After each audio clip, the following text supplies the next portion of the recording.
Hello everyone, this is Andrea with Nutrition Commission. Today's topic is targeted diet and lifestyle for managing fibromyalgia. Now this is a really fascinating topic. In fact, I had to go back and revisit some of my notes and some of my textbook material too. As some of you participated in the group poll, I was able to learn obviously that a lion's share of you are dealing with the chronic fatigue and fibromyalgia. You know, the chicken and the egg. There's a strong connection, as those of you who are suffering with fibromyalgia or chronic fatigue, of both of those being linked in some fashion. So I wanted just to spend a little bit of time just to quickly describe again what it is, how some of these symptoms show up, and then I'm going to transition into the what we can do, some of the key things that we want to focus on as part of our roadmap. Okay. Fibromyalgia, again, is best described as imbalances in the pain signals that are being processed in the brain. The pain messages that are getting sent, somehow the brain kind of cuts those short, and it's almost like it stays in that low pain threshold response from there on out. That widespread pain, you have just abnormal tolerance or lack of tolerance to any kind of pain because your body has been reset into this sympathetic state. So you know how we talk about the calming side, which is the parasympathetic? When it's a fibromyalgia situation, your body is in the nervous system, it's like it's always switched on. And the threshold and the tolerance for pain is basically nothing. The common things with fibromyalgia is you're just not getting restorative sleep. You're getting really poor quality, so your body is never able to really repair itself. What's also interesting, because again, I had to go back and kind of look at some of my key notes as well, that 25 to 65% of fibromyalgia sufferers, if you will, also have other autoimmune disorders, okay, which is most commonly rheumatoid arthritis, spondylitis, sorry if I'm butchering that, and also lupus. So those three are the most common co-occurring with fibromyalgia. Also, another interesting fact, about 10 million Americans, okay, just in North America, if you will, Americans, suffer from fibromyalgia.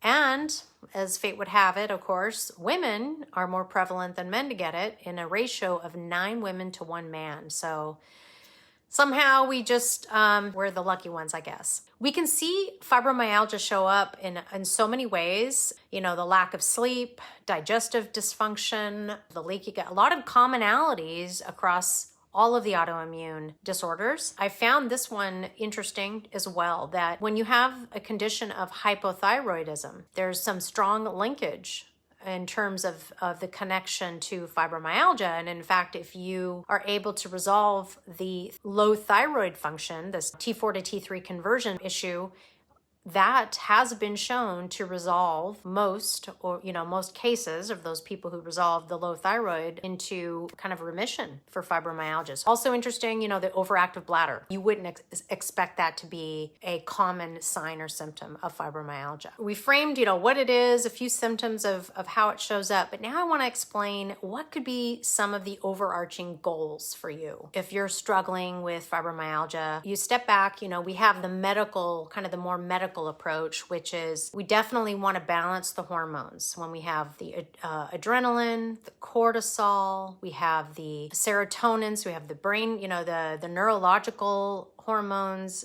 the nervous system triggered and kind of left in an on switch.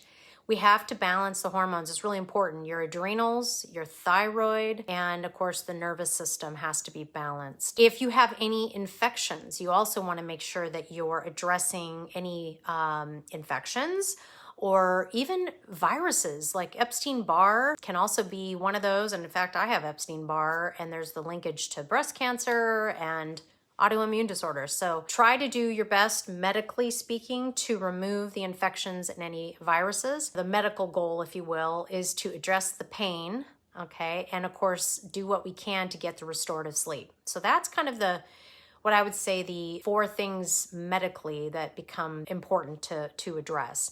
Nutritional goals then would be managing your food triggers. So we don't want to be ingesting a bunch of triggers, which a lot of again, a lot of us here in this Freedom from Pain and Inflammation group are here because we're already getting to be versed on the benefits of an anti-inflammatory diet, where we're removing those food sensitivities and allergens from our diet that act as triggers in the food, in our body rather. We want to flood the body with nutrition so that we can start addressing deficiencies, and the deficiencies become prevalent, of course, from poor diet, but stress, and because our body is constantly in that on switch, right? So we have to constantly replenish all of the depleted nutrients that our body is frantically using to try to address the pain response, quite frankly. We also want to manage our overall toxic load. What I mean by that is moving to organic, getting rid of any kind of chemicals that are in the house or your fragrances or anything that's going to, again, contribute to that total load and immune system overwhelm.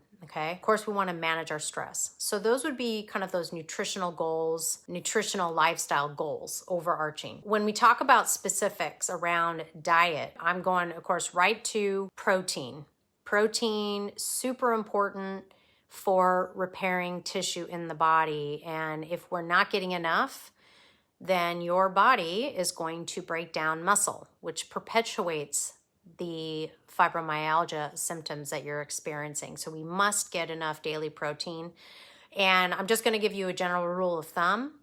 Take your body weight, divide it in two, and that's targeted daily protein in ounces. My stipulation here is it must be organic, it must be pasture raised, grass-fed source of protein. No conventional meats, which are raised on GMO grains and feed that are sprayed with pesticides, herbicides, and then you have, of course, the animal itself being injected with antibiotics, which destroys our gut health. So that's my spiel there. Must be organic, pasture raised, wild caught, grass-fed, all that good stuff. Number two, again, low sugar, low starchy carb intake. So we're talking about managing blood sugar swings, okay? We don't want to go too high, too low. We have to have a steady blood sugar, okay? Low oxalate diet. So we want to calm the body. We want to have plenty of colorful fruits and vegetables, right? And really to help flood with all of those antioxidants to address all the free radical damage, because again, we're switched in the on position and your body's working hard. We also want to focus on detoxing foods like lemon, the gingers, as well as cruciferous. So the broccoli, the cabbages, the